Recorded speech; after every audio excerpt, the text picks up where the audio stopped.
본 방송에서 제공하는 투자 정보는 투자 판단에 대한 조언입니다. 방송에서 제공하는 주식의 가치, 가격 상승 및 하락에 대해서는 방송사에서 보장하지 않습니다.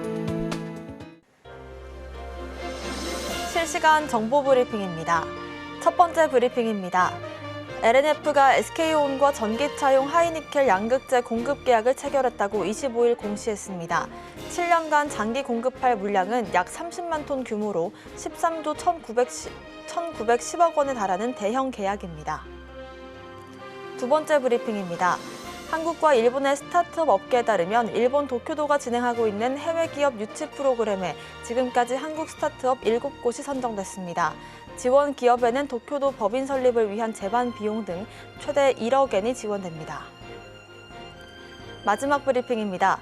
롯데건설이 작년 분양한 구의역 롯데 이스트폴이 포함된 자양 1 재정비 촉진구역 도시정비형 재개발 사업에서 1,000억 원대에 달하는 증액공사비를 받지 못하고 있는 것으로 확인됐습니다.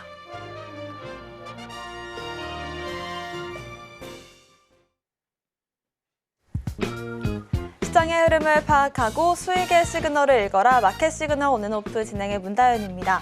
빠르게 변하는 시장 속에서도 수익의 시그널 보내는 종목과 섹터들이 있습니다. 저희와 1시간 동안 그 수익의 시그널들 확인해 보시기 바라겠습니다.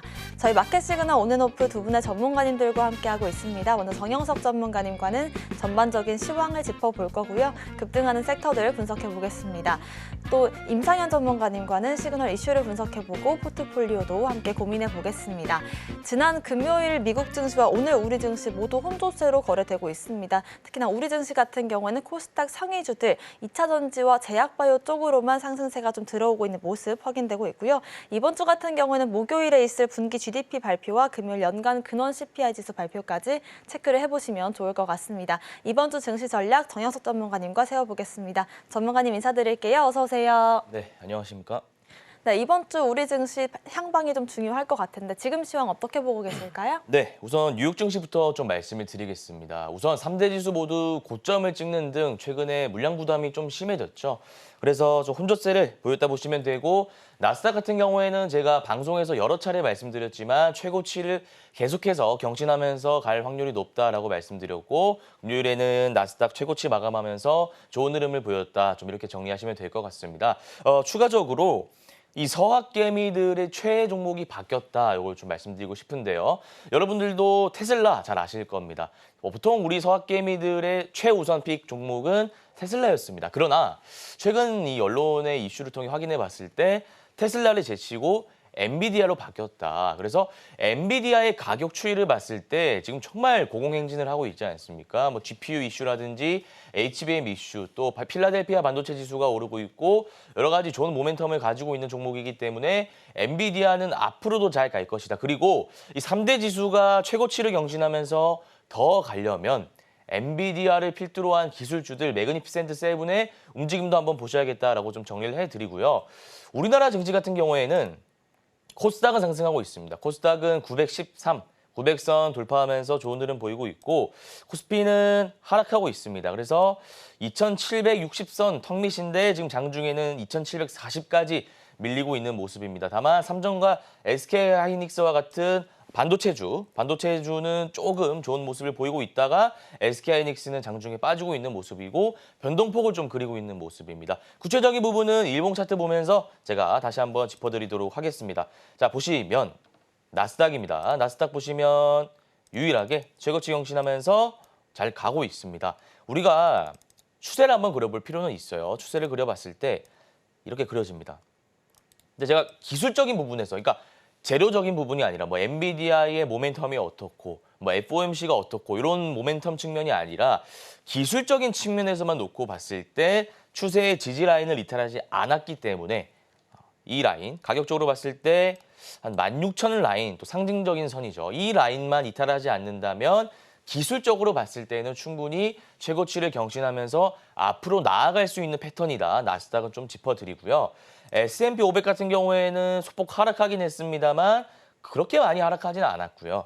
그냥 고점 부담 속에 물량이 나왔다. 이 정도만 체크하시면 될 것 같습니다.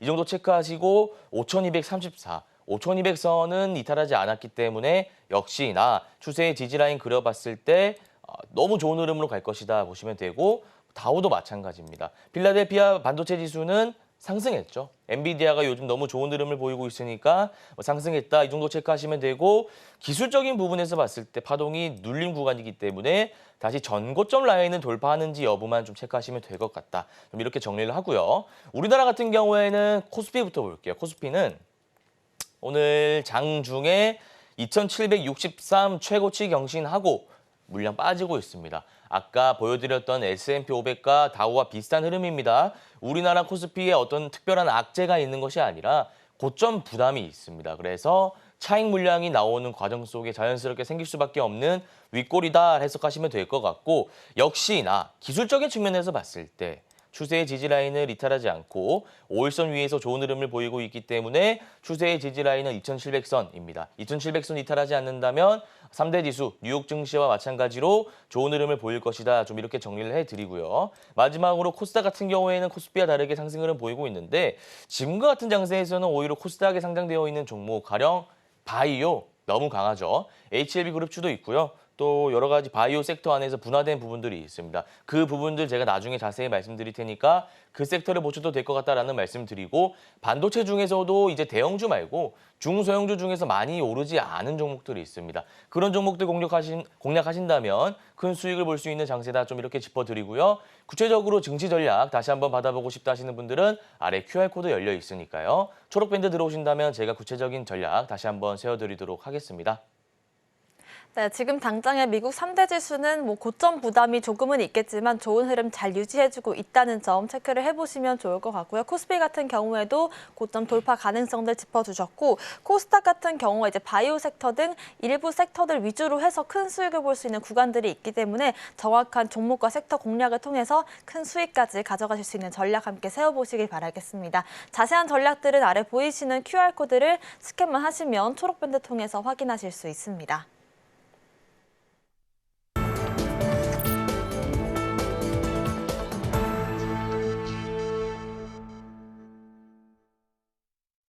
지금부터는 오늘 장에서 상승 중인 섹터들 정확한 분석 받아보겠습니다. 첫 번째 섹터로는 전고체 배터리 짚어볼 텐데요. 2차 전지 안에서도 좀 전고체 섹터 같은 경우는 조금 쉬어가는 흐름들이 있었습니다만은 K 배터리 기업들이 돌파구를 찾고 있는 모습들 포착되고 있습니다. 특히나 삼성 SDI 같은 경우에도 단독 공장을 미국에 짓겠다라는 소식들을 가지고 좀 상승세 이어가고 있는데요. 전고체 배터리 섹터들 우리가 어떤 전략 한번 취해보면 좋을까요? 네, 전고체 배터리 좀 말씀을 드리겠습니다.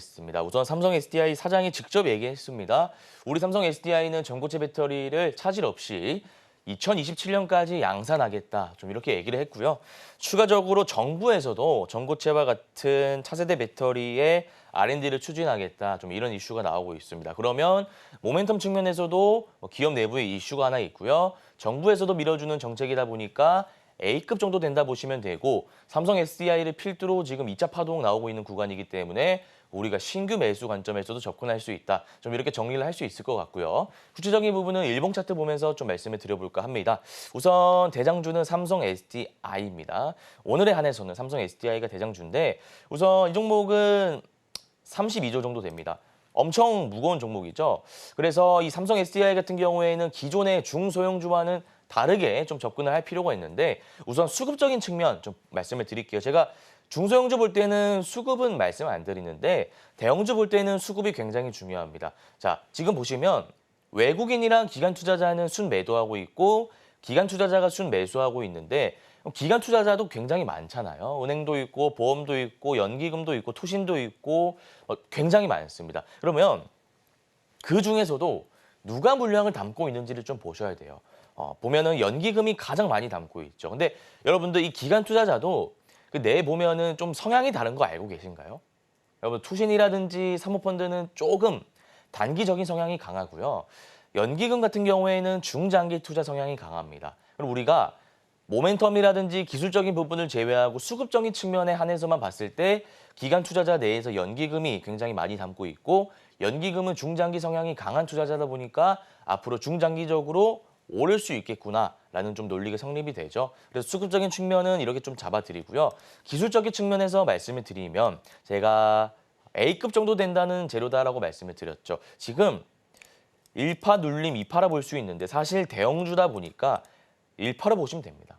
이제 1파고 이 1파를 만든 수급 주체는 그러니까 이 네모난 박스 차트를 만든 사람은 개인 투자자, 외국인 투자자가 아니라 기관 투자자라고 제가 방금 말씀드렸죠. 그래서 연기금이 좀 만들고 있다 보시면 되고 재료가 좋다 보니까 주가가 빠진 다음에 한번 튈 수 있는데 어디까지 빠지는가가 중요하겠죠. 보면 이 라인이 121선입니다. 121선 가격 라인을 보면 43만 5천 원 됩니다. 지금 들어가면은 고가권에 눌릴 수 있고 이전 패턴을 봤을 때 음봉 2개 정도는 띄우는 경향이 있어요. 그래서 43만 5천 원에 눌릴 때 들어가시면 된다. 삼성 SDI는 좀 전략을 세워드리고요. 추가적으로 한농화성. 한농화성이 사실 기존의 대장이었죠. 중소형이기도 하고 제가 뭐 중소형준 수급적인 측면 안 보는데 기간이 담고 있습니다만 사실 이거는 그렇게 의미는 없습니다.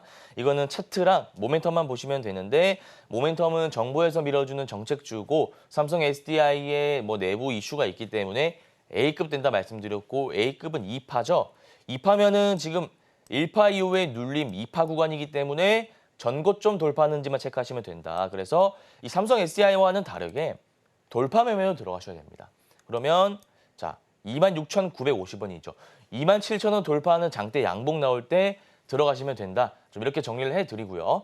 이 전고체 배터리 섹터 같은 경우에는 기존에 있었던 이슈이긴 하지만 트레이딩 관점에서 들어가기에는 조금 까다롭습니다. 그래서 이 트레이딩 관점에서 좀 전략을 구체적으로 다시 한번 받아보고 싶다 하시는 분들은 아래 QR코드 열려 있으니까요. 초록 밴드 들어오신다면 제가 구체적인 전고체 관련한 전략 다시 한번 잡아드리도록 하겠습니다.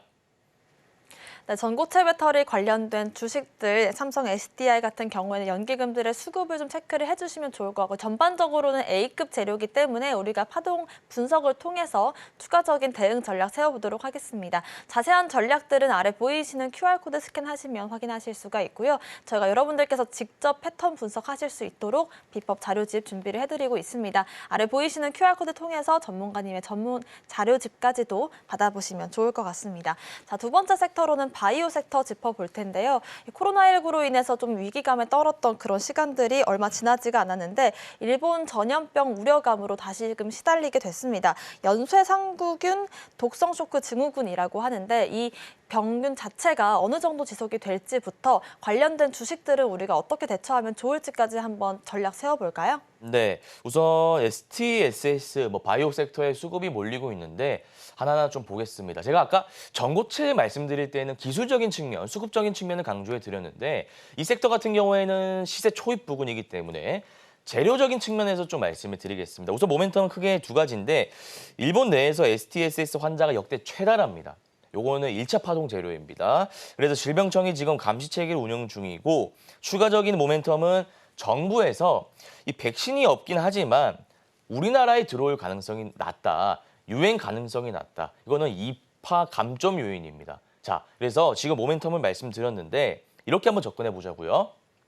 과거에 코로나가 창궐했을 때는 3파 이상 나왔죠. 그리고 미코바이오메드라고 아시죠, 여러분들? 이게 원숭이 두창 관련주였는데 1파 눌림 구간 나오고 2파가 나왔던 종목입니다. 그러면 왜 파동이 달랐을까요? 두창 같은 경우에는 확진자가 나오면서 지금처럼 1파가 나왔습니다. 그런데 그 이후에 확진자가 나오지 않으면서 주가가 눌렸습니다. 그러다가 왜 전고점 돌파했나요? WHO, 국제보건기구에서 이 위험 단계를 격상했기 때문에 주가가 올랐습니다. 자, 그러면 STSS 같은 경우에 이미 일본 내에 환자가 나왔다라는 그 이슈 자체가 차트에 다 선 반영되어 있습니다. 그 재료만 가지고는 2파가 나오지 못한다는 말입니다. 그러면 2파가 나오기 위한 재료가 뭐가 있을까 한번 논리적으로 접근해 보시기 바랍니다. 여행 제한.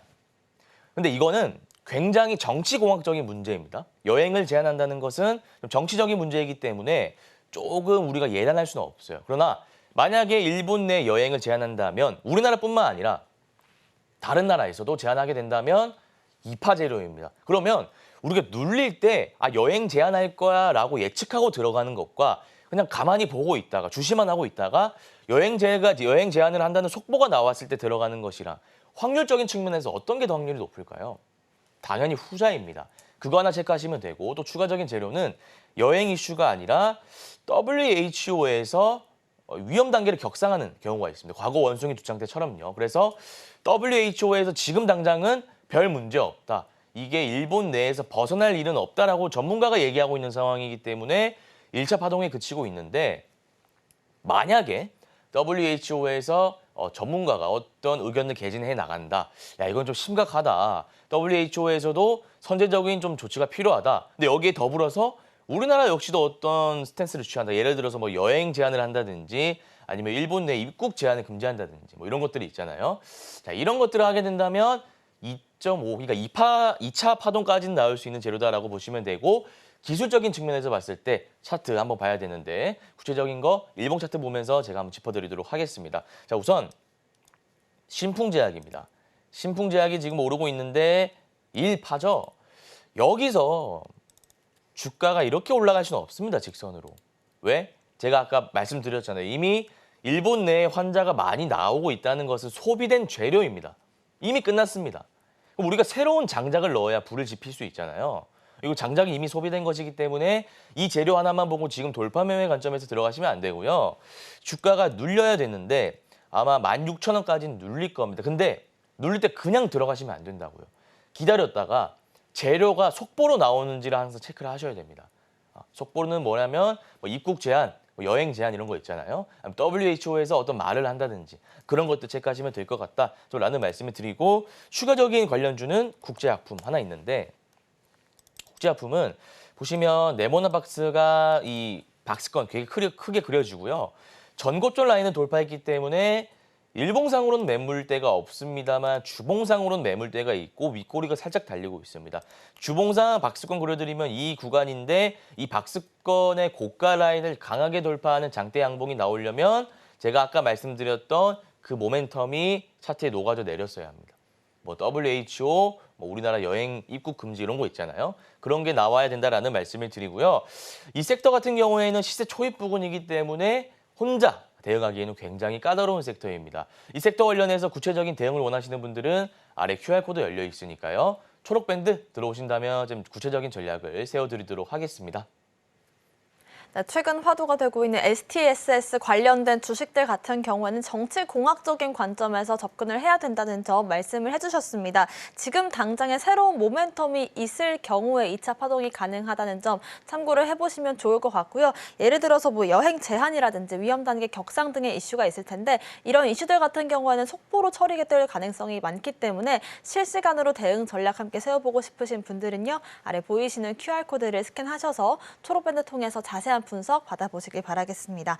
자, 마지막 섹터로 볼 텐데요. HLB 그룹주들이 요즘 급등락을 거듭하고 있습니다. 지금까지는 리보세라닉 관련된 이슈로 좀 기대감에 오르는 측면들이 있었는데 지난주 같은 경우에는 HLB 생명과학의 1,500억 원 유상증자 소식에 하루 정도는 유상증자 이슈로 좀 파란불을 켰었고 오늘 같은 경우에는 다시금 이 HLB 테라퓨틱스 관련된 유상증자 참여 소식으로 다시금 강세를 보여주고 있습니다. 좀 예측하기 어려운 차트 흐름이 아닐까 싶은 생각도 드는데요. 우리가 이 HLB 그룹주들 어떤 전략 한번 세워볼까요? 네, HLB 그룹주 좀 말씀을 드리겠습니다. 모멘텀은 크게 두 가지인데 제가 계속 말씀드렸습니다. 이 가남신약이 미국 PBM의 처방 예상 목록에 연이어 등재되었다는 소식이 언론을 통해 나오면서 이 그룹주 전체적으로 수급이 몰리고 있다 보시면 되고요. 추가적으로 HLB 생명과학 같은 경우에는 1,500억 유상증자 결정을 하면서 이전에 갭 하락했습니다. 그러나 오늘 그 갭 하락 부분을 메꾸면서 굉장히 많이 오르고 있습니다. 이 말은 강하다는 것이고 우리가 신규 매수하기에는 좀 까다로운 자리인 것은 분명히 사실이지만 눌릴 때 한번 들어갈 수 있다는 뜻이기 때문에 구체적인 가격 전략은 일봉 차트 보면서 제가 한번 잡아드리겠습니다. 자, HLB 보시면 지금 1파 이후에 2파 구간인데 3파까지 나올 수 있다고 말씀드렸고 일정이 5월에 하나 있기 때문에 일정 매매 기법 적용하셔가지고 들어가시면 되는데 지금 높은 구간인 건 맞죠. 그래서 주가가 신규로 매수하려고 하신다면 10만 원 이하까지 떨어져야 되는데 그럼에도 불구하고 높은 자리이기 때문에 HLB는 신규 매수 권유 안 드리겠습니다. 기존 보유자들의 영역이라 생각하시면 되고 지금 리스크 관리 차원에서 분할익절 계속해서 하시면 된다. 좀 이렇게 정리를 해드리고요. HLB 생명과학 제가 아까 유상증자 관련된 이슈를 말씀드렸는데 이때입니다. 이때 3월 21일에 시간에 굉장히 많이 빠졌고요. 네모난 박스입니다. 9% 갭 하락하고 종가상으로는 좀 말아 올리긴 했습니다만 여전히 마이너스이기 때문에 캔들이 3월 21일 종가상 아래에 있다 보시면 되고 그 이후에 이 전고점 라인을 강하게 돌파하는 장대 양봉이 나오고 있는데 우리가 신규 매수 관점에서 HLB 생명과학을 좀 접근해 볼 수는 있겠다라는 말씀을 드립니다. 그러면 지금 들어가느냐? 전혀 아니고요. 3파 재료이기 때문에 2파 눌림 구간에 들어가면 되죠. 1파 눌림, 2파 눌림. 그럼 어디까지 눌릴 것인가 이게 관건인데 우리가 예측하기 힘들다면 분할 매수로 접근하면 되고요. 11선 부근이 2만 원 선 한번 들어가시고 21선 부근이 18,000원 선에서 이렇게 우리가 2번 들어가면 된다라는 말씀을 드리고요. 구체적으로 나는 HLB 그룹주 한번 전략 다시 한번 받아보고 싶다. 아니면 올해 단기 투자 정복해보고 싶다 하시는 분들은 아래 QR코드 열려 있으니까요. 초록밴드 들어오신다면 구체적인 전략 제시해드리겠습니다. 저희가 HLB 그룹주들 같은 경우에는 올해 연초부터 지속적으로 파동 분석을 해드리고 있습니다. 지금이라도 내가 HLB 그룹주들 전략 받아보고 싶다라고 하시는 분들은요. 아래 보이시는 QR코드 스캔하셔도 좋고요. 저희가 직접 이렇게 패턴 분석하실 수 있도록 자료집도 나눠드리고 있습니다. 아래 보이시는 QR코드 스캔하셔서 초록밴드 통해서 확인해보시면 좋을 것 같습니다. 자, 오늘의 공략주도 바로 한번 확인을 해볼 텐데요. 전문가님, 오늘의 공략주는 어떤 종목일까요? 네, 오늘의 공략주는 3,000당 제약이라는 종목입니다. 우선 모멘텀 좀 하나하나 말씀드리겠습니다.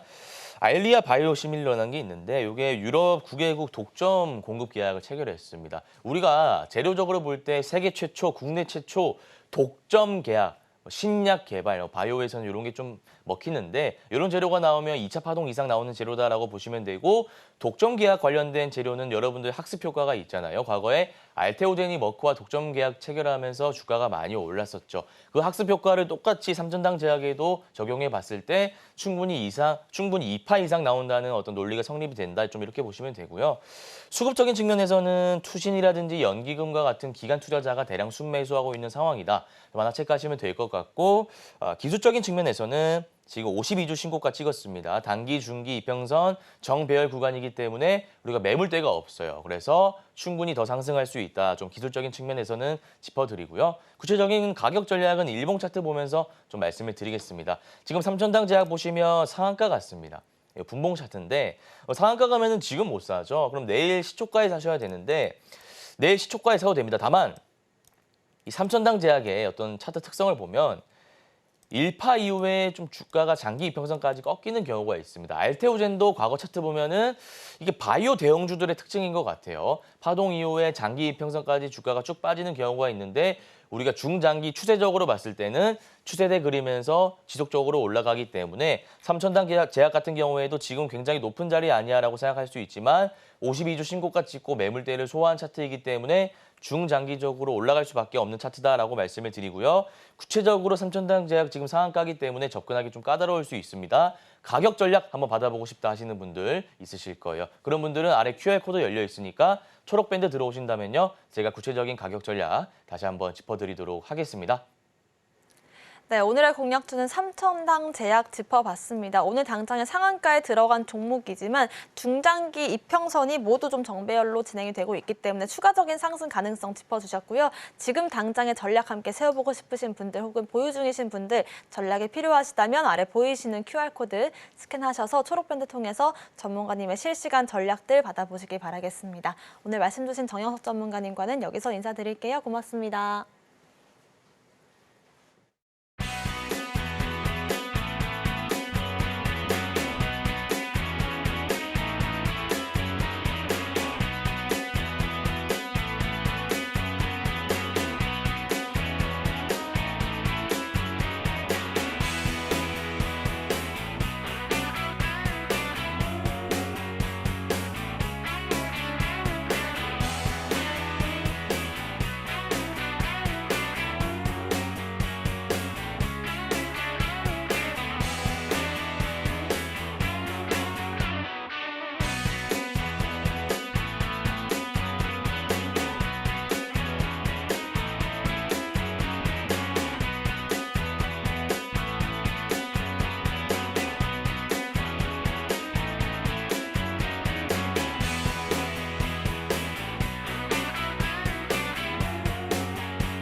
지금부터는 임상현 전문가님과 함께 오늘의 시그널 이슈를 분석해보고요. 포트폴리오도 함께 고민해보는 시간 가져보겠습니다. 먼저 오늘 오전의 시그널 이슈부터 화면으로 정리해보겠습니다.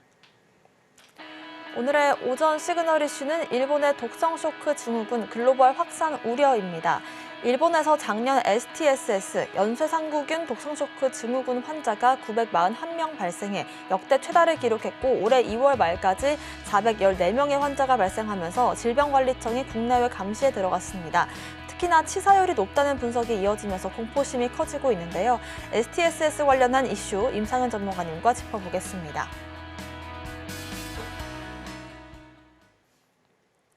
네, 지금 당장의 제약바이오 섹터들의 움직임이 분주한 이유 자체가 일본의 STSS 증후군이 아닐까 싶습니다. 많은 분들께서 좀 치사율이 높다라는 이슈가 전해지면서 정말 이게 위험한 증후군이구나라는 얘기들을 좀 하시는 것 같은데요. 지금 당장의 이 이슈 어떻게 보고 계실까요? 예, 글로벌로 확산이 좀 되지 않았지만은 나름대로의 어떤 질병들이 온승이 두창도 한번 있었고, 그다음에 최근에 현재 일본에서의 어떤 독성 그런 부분들이 있었는데 제일 중요한 것은 이런 부분들이 계속해서 주기적인 유행이 계속해서 될 수밖에 없는 가장 큰 이유는 백신에 대해서는 약간 부작용에 대해서는 간과하기 좀 쉬운 부분들에 해당이 되는데 백신 투여를 하면서 면역 저하 현상들이 겪는 부분들이 좀 있습니다. 그래서 이게 면역 우전 증강 현상이라는 현상인데 이런 현상 때문에 면역에 대한 부분들이 급격히 집단으로 감소가 되는 그런 부분이 있기 때문에 이런 질병들이 주기적으로 유행이 되고 있고요. 또 차백신 연구소에서는 그런 mRNA 백신에 대한 치명적 한계 어떤 그런 것들을 알고 있어서 그걸 뛰어넘는 어떤 그런 백신도 차세대 mRNA 백신 기존도 연구를 하고 있는 현실이다. 이렇게 좀 생각이 됩니다. 자, 그런 관점에서 일본에서 온승이 두창처럼 조금 유행을 하다가 글로벌 유행까지는 아닌데 글로벌 유행을 하다가 또 감소가 되지 않겠느냐. 나름대로의 그런 것도 좀 있습니다만은 일본에서는 한국하고 바로 옆 동네에 좀 해당이 되기 때문에 큰 유행이 아니더라도 어느 정도의 유행적인 흐름들이 나와줄 수 있는 가능성들이 좀 있습니다. 제일 중요한 것은 이런 것 때문에 어떻게 보면은 그동안에 현재 질병 관련된 종목군들이 굉장히 바닥에서 좀 3년 동안 헤매고 있는데 그런 이슈 때문에 부각이 될 확률이 많고 또 이게 주기적으로 현재 계속해서 현재 풍토병처럼 자리 잡을 수가 있기 때문에 이런 치료제에 대한 부상들이 좀 올라갈 수가 있다. 이렇게 좀 생각이 좀 됩니다. 자, 그런 관점에서 보면은 이제 코로나 치료제로 이제 부상했던 종목군들이 다시 한번 이슈가 좀 되고 있기 때문에 이런 부분에 대해서 우리가 좀 체크를 하시는 게 좀 중요하지 않겠느냐 좀 생각이 되고 단순히 글로벌 확산이 되느냐 되지 않느냐 여부가 중요한 것이 아니라 이런 mRNA 백신에 대한 치명적인 한계 어떤 부분들이 있고 이에 대한 어떤 여파 때문에 새로운 현재 독성 쇼크 증후군이라는 것은 무슨 얘기냐면은 인체가 바이러스 감염이 되면은 즉각적인 비상 체계에 가동이 되기 때문에 서서히 이걸 커버를 좀 해나가는 거죠. 근데 내가 감염된지 모르고 감염이 됐다가 거의 죽기 직전에 그걸 심각성을 알았다 하는 것은 어떤 이야기겠습니까? 그동안에 뭐 했다는 얘기죠? 이걸 적으로 인식을 하지 않았다. 그러니까 이 이야기는 현재 병원군을 캐치를 하지 못했다는 이야기입니다. 결국은 병원군이 아닌 우호적인 걸로 캐치를 좀 했다는 것이 좀 해당이 되기 때문에 어떻게 보면은 상당히 약간 심각할 수가 있다 이렇게 좀 생각이 됩니다. 그래서 이게 항체 의존 명역 증강 현상이기 때문에 기존에 있는 항체에 의존을 해서 기존의 면역 체계가 작동을 하지 않는다는 개념이 좀 해당이 유사하기 때문에 이런 치료 기전을 안다면은 이런 부분에 대한 어떤 치료를 할 수 있는 기전 같은 경우에 새로운 기전들이 상당히 많이 있습니다. 이 부분에 대해서는 좀 잠시 후에 제가 관련된 종목으로 제시를 좀 하도록 하겠습니다. 네, 아무래도 이 STSS 증후군이 이전 전염병들과 좀 비교가 많이 되고 있는데요. 원숭이 두창처럼 일부 잠깐 이슈화됐다가 사라질지 아니면 지속될 전염병인지는 아직까지 확신을 할 수 없지만 만약에 금방 사라진다고 하더라도 우리나라 같은 경우는 일본과의 접근성이 굉장히 좀 높기 때문에 특히나 좀 더 위험할 수도 있다는 점 체크를 해보시면서 관련된 주식들 저희가 체크를 해보도록 하겠습니다. 디테일한 분석 필요하신 분들은요, 아래 보이시는 QR코드 스캔하시면 분석 받아보실 수 있고요. 저희는 바로 이어서 종목 이야기 해보겠습니다. 말씀해주신 것처럼 이제는 또 관련주들 찾기에 들어갔습니다. 이 코로나나 아니면 작년 중국 폐렴 같은 경우에는 뭐 이렇게 좀 확산이 됐을 때 호흡기 관련된 종목들 또 항생제나 진단키트 쪽으로 수급이 조금 몰렸었는데 이번에도 조금 유사한 흐름들이 나오지 않을까라는 생각들이 나오고 있는 것 같습니다. 신풍제약이 지난주에 이어서 오늘까지도 상승세 이어가고 있는데요. 신풍제약 같은 경우는 우리가 어떤 전략 한번 세워보면 좋을까요? 예, 신풍제약이 좀 강세가 좀 됐던 이유, 이런 기업에 대한 내용들 이런 것들을 좀 안다면은 좀 더 이슈가 되지 않겠느냐 이렇게 좀 생각이 되네요. 자, 신풍제약이 전체적으로 보면은 이 천연물 치료제 쪽이죠. 이쪽에 강세를 보이면서 어떻게 보면은 이쪽 관련된 피라맥스의 어떤 그 글로벌 임상 성공 가능성 때문에 10조를 찍었던 현재 굉장히 어떻게 보면 센세이란 종목이다 이렇게 좀 생각이 됩니다. 근데 그게 거의 10분의 1 토막, 20분의 1 토막이 낮다. 되돌림에 나올 수 있는 근거는 무엇이냐 하는 것들이 굉장히 중요하다 좀 생각이 되는데 신풍제약의 현재 피라믹스의 원료는 피로나리딘 인삼염하고 알테이수네이트를 3대1로 섞은 복합 제제입니다. 그런데 그중에서 알테이수네이트라는 약물질이 어떤 약물질이냐면은 천연물에서 추출한 약물질, 다시 말해서 우리가 알고 있는 개똥쑥의 아르테미신의 성분을 추출을 해서 만들었던 건데 이게 항바이러스 효과 부분들이 좀 있죠. 그래서 바이러스 성장을 억제하는 어떤 그런 부분에 해당이 되는데 여기서 이제 가장 중요한 부분들은 개똥쑥은 현재 원래 이제 치료제가 이제 그쪽의 현재 말라리아 치료제였습니다. 근데 코로나에도 듣기 때문에 여기에 응용을 좀 했던 거죠. 그리고 한참 과거에 유행을 했을 때는 개똥쑥이 항암에도 효과가 있다 해서 한참 유행을 했던 적이 좀 있었습니다. 한 10년 전인가요? 아무튼 그런 부분이 좀 있었기 때문에 이 부분들이 이제 구충제 역할을 좀 해서 말라리아 치료제가 코로나에 잘 된다 하면서 이걸 풍기 현상도 있었죠. 결국은 근데 왜 이번에도 마찬가지 이게 들을 수밖에 없느냐면은 천연 이 물질 이 부분들은 광범위 항생 기능, 항바이러스 기능을 띠고 있습니다.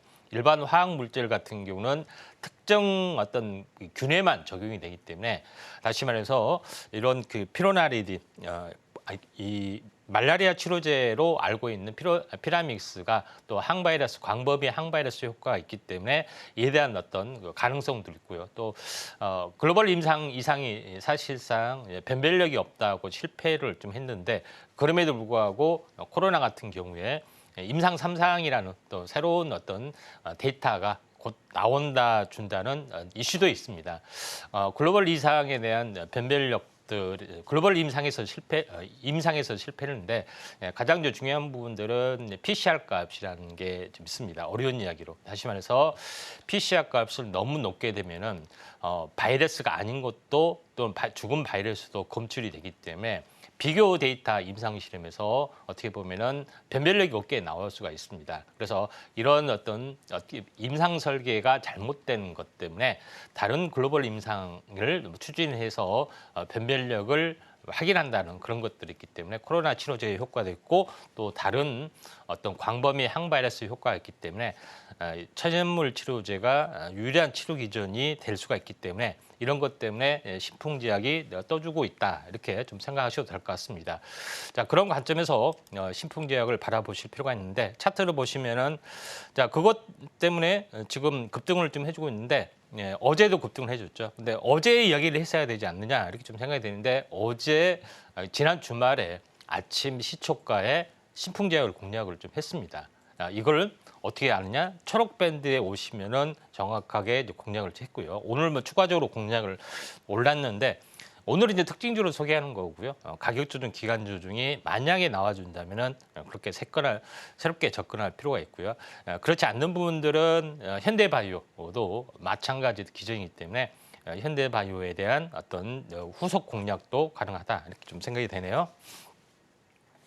네, 좋습니다. 신풍제약 같은 경우에는 이 STSS 증후군의 치료제에 대한 기대감으로도 오르고 있고 글로벌 임상에 대한 기대감으로도 오르고 있습니다. 전거래일에 상한가에 들어갔던 종목이고 오늘도 추가적으로 20%가량의 상승이 나와줬지만 저희는 지난주에 초록밴드 통해서 공략을 드렸던 그런 종목이고요. 후속 그 주자로 현대바이오까지도 전략 세워드릴 예정이니까요. 관련된 전략 궁금하신 분들은 아래 보이시는 QR코드 스캔하셔서 자세한 전략 받아보시기 바라겠습니다. 자, 두 번째 종목 알아볼 텐데요.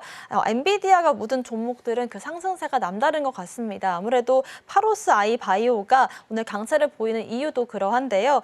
엔비디아의 신약 발견 프로그램인 AI 툴킷의 공동 개발에 들어갔다고 합니다. 엄청난 예. 재료인 것 같은데 예. 앞으로도 이 상승세 좀 유지를 해줄 수 있을까요? 예. 자, 아무래도 엔비디아하고 협력 관계가 이제 부각이 됐기 때문에 그 가치가 이제 밸류에이션이 좀 높은 것 같습니다. 자, 파로스 아이 같은 경우는 인공지능을 통해서 어떻게 보면은 신약 후보 물질을 이제 발굴하는 그런 부분에 좀 해당이 됩니다. 그러니까 인공지능을 통해서 어떤 화학 합성 의약품 또는 단백질의 항체 구조 이런 것들의 특성이 어떻게 보면은 세포 진입에 효율적이냐, 효율적이 않느냐를 인공지능으로 확률적으로 잡아내는 그런 부분이 좀 있습니다. 그래서 어떻게 보면은 맞는 열쇠, 비슷한 열쇠를 찾아내야지 임상에서 성공할 가능성이 많죠. 그래서 인공지능으로 그걸 하는 부분들이 있는데 그게 3차원 입체 구조를 분석해서 시뮬레이션을 돌리는 겁니다. 이런 케미버스라는 어떤 플랫폼을 가지고 있는 그런 부분이 좀 해당이 되기 때문에 파로스 아이가 나름대로 밸류에이션, 그러니까 희귀의약품 쪽으로 특화되기 때문에 밸류에이션도 있고요. 두 번째 이제 부분에 대해서는 파로스 아이가 어떻게 보면은 엔비디아하고 협력을 좀 했고요. 엔비디아 협력을 하는 가운데 엔비디아는 자율주행뿐만 아니라 바이오 쪽에 대해서도 인공지능에 대한 특화된 그런 건데 바이오니모라는 어떤 인공지능 프로그램이 좀 있습니다. 요거를 사용할 수 있는 업그레이드 버전이죠. 이걸 사용할 수 있는 어떤 그 권리를 좀 획득하는 어떤 협약을 좀 하고 있는 국내 유일의 업체이기 때문에 AI 쪽의 신약 개발 여기에 대한 밸류에이션이 좀 증가될 수밖에 없다 이렇게 좀 생각이 되네요. 자, 그런 관점에서 AI 쪽하고 지금 제약이 좀 인기가 있고 또 AI 반도체가 인기가 있는데 그럴 때 두 가지 조합하면은 파로스 아이 바이오가 되지 않겠느냐 좀 생각이 되네요. 차트를 보면서 약간 말씀을 드려보면은 직전 고점을 이제 강하게 돌파를 했습니다. 근데 오늘 거래량이 아무래도 적다 보니까 현재 운봉이 좀 떨어졌지만은 좀 약간 쉬어가는 구간 이렇게 나와줄 수가 좀 있습니다. 그래서 지금 이제 갭상승의 운봉이 떨어졌다 할지라도 지금은 숨고르기 국면이기 때문에 숨고르기 국면이 좀 잠잠해지면은 오히려 신규 어떤 타켓 공략의 가능성들도 있다. 이렇게 좀 생각이 좀 돼서 파로스 아이 바이오가 나름대로는 AI 쪽에 또 바이오 쪽에 결합하는 새로운 뉴페이스 종목이지 않느냐 좀 생각이 되고 시총도 한 2,400 정도 됩니다. 자세한 부분들은 아래 초록 밴드를 오시면은 많은 내용들을 알 수가 있다 이렇게 좀 생각이 되네요. 네, 최근 시장에서 핫한 두 가지 키워드죠. AI와 바이오가 모두 결합된 그런 종목이라고 볼 수가 있겠고요. 파로스 바이오 같은 경우에는 지금 당장에는 숨고르기 국면에 들어가 있지만 추가적으로 공략할 수 있는 지점들이 있기 때문에 자세한 가격 전략들 함께 세워보도록 하겠습니다. 아래 보이시는 QR코드 스캔만 하시면 초록밴드 통해서 임상현 전문가님의 가격 전략 받아보실 수 있고요. 저희와 함께 하실 수 있는 방법 다시 한번 화면으로 정리해 보겠습니다.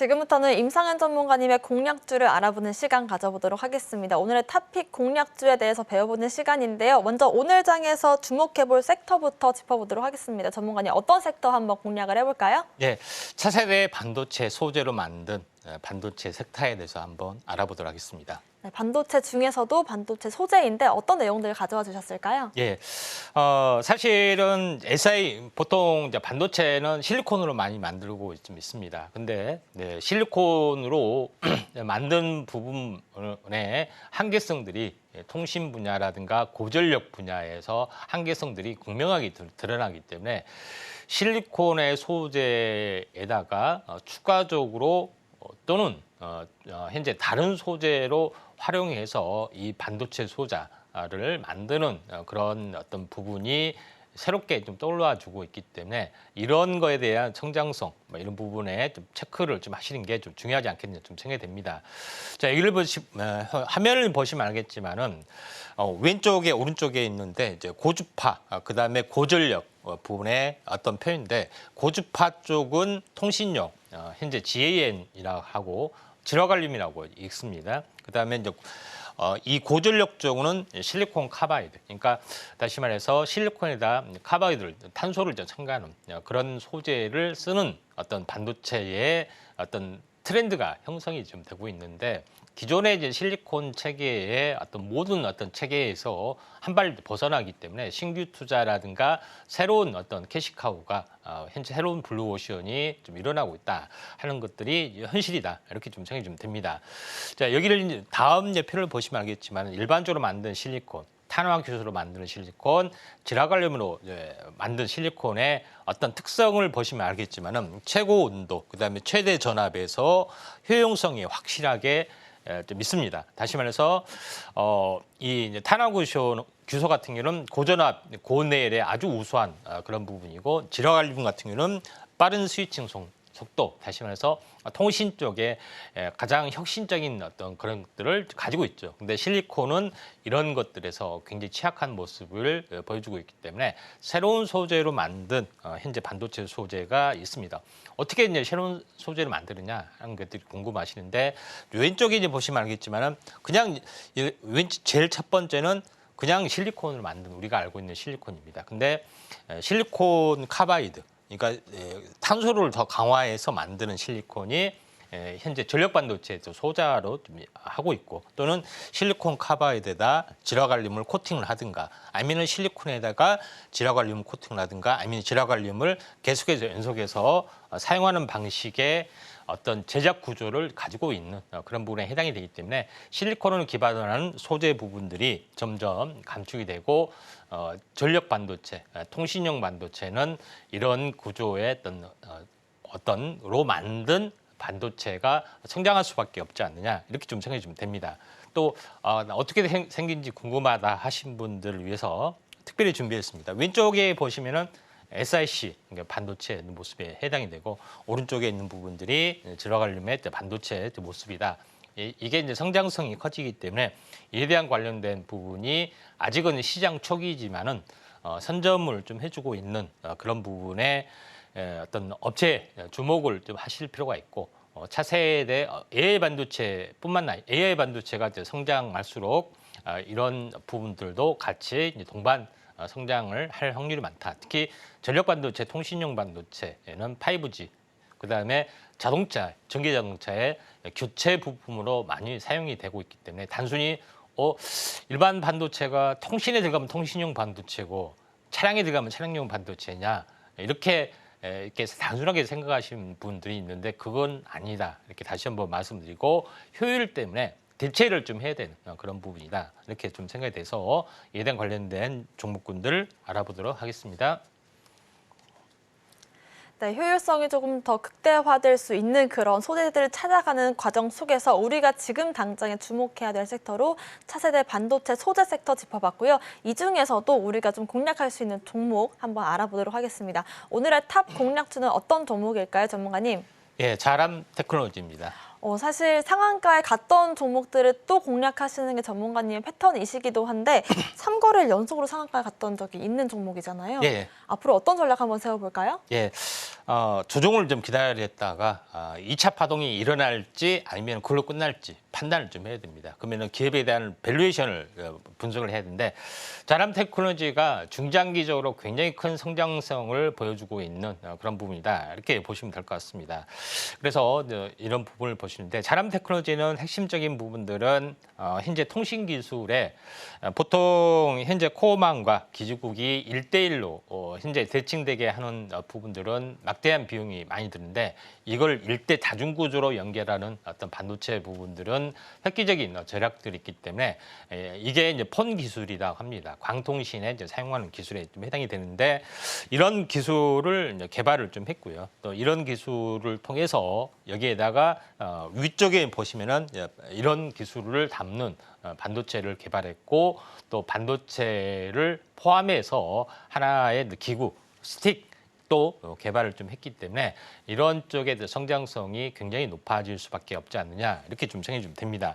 자, 그런 관점에서 이 업체를 바라보셨는데 자람 테크놀로지의 어떻게 보면은 타사 대비 저전력 구현에 있어서 확실하게 전력 소모가 말도 안 되게 단축이 되는 그런 전력 소모의 양 또 이런 여러 가지 특화된 장점들이 있기 때문에 앞으로의 통신 반도체에 어떻게 보면은 통신 반도체의 새로운 뉴페이스 대장주가 되지 않겠냐 이렇게 좀 생각이 좀 됩니다. 지금은 현재 상품을 개발을 하고 있고요. 또 상용화 단계에 또 샘플칩 공급 단계에 좀 있기 때문에 앞으로 이제 성장성은 굉장히 무궁무진하다. 이렇게 좀 생각이 좀 됩니다. 자, 그런 관점에서 제2의 퀄컴이라고 볼 수 있는 밸류에이션도 충분히 있다. 이렇게 좀 생각이 좀 되고요.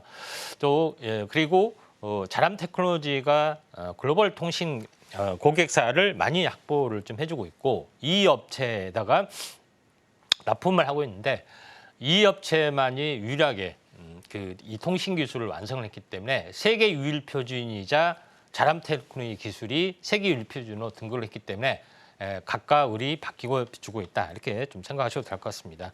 자, 그런 부분에서 차트를 잠깐 보시면은 상승과 조정이 한번 크게 이제 조정이 됐던 그런 부분에 좀 해당이 되고 있기 때문에 한번 매수 관점에서 좋아 보인다 이렇게 좀 생각이 되고요. 또 자세한 부분들은 제2의 퀄컴이라고 깜짝 놀라서 보신 분인데 자세한 부분들은 아래 초록 밴드에 오셔서 볼 필요가 있다 이렇게 좀 생각이 되고 제주 반도체가 100% 넘었다 해서 다 포기했잖아. 그게 10배가 되었습니다. 자람 테크놀로지도 그러지 말라는 법은 없기 때문에 주의를 하셔야 된다 이렇게 좀 생각이 되네요. 네, 제2의 퀄컴, 제2의 제주 반도체가 될 수 있는 오늘의 공략주 자람 테크놀로지 알아봤고요. 자세한 가격 전략들은 아래 보이시는 QR코드를 스캔하시면 초록밴드 통해서 확인하실 수 있습니다. 자, 오늘의 오후장 공략 종목들 일단 알아봤고요. 일단은 오늘 장의 전략도 한번 세워볼게요. 전문가님 어떤 전략 세워볼까요? 자, 오후장도 특히 투토 특히 이제 2차 전지 쪽도 있고요. 또 바이오 쪽도 있고 반도체 쪽이 있는데 이쪽에 관련된 포커스 쪽에 한번 순환매 계속해서 지켜보시는 전략들 필요해 보입니다. 네, 오후장 역시나 제약바이오와 2차 전지 쪽으로 저희가 전략 세워볼 예정이고요. 오후장 대응 전략 궁금하신 분들은 아래 보이시는 QR코드 스캔하셔서 초록밴드 통한 자세한 전략 받아보시길 바라겠습니다. 오늘 방송의 핵심 내용 화면으로 정리해 보겠습니다. 마켓 시그널 온앤오프 오늘의 핵심 정리입니다. 오늘장 섹터로는 전고체 배터리와 바이오 그룹주들, HLB 그룹주들 짚어봤고요. 오후장에서는 제약바이오와 2차 전지주들 순환매를 공략해보는 전략 세워보겠습니다. 오늘의 공략주 정영석 전문가님은 삼천당 제약을, 임상현 전문가님께서는 자람 테크놀로지를 언급해 주셨습니다. 저희가 방송 중에 드리는 정보는 전문가님들의 조언일 뿐입니다. 참고만 하시길 바라겠고요. 서울경제TV와 서울경제신문을 사칭한 피해도 조심하시길 바라겠습니다. 오늘 저희가 준비한 소식은 여기까지입니다. 시청자 여러분 고맙습니다.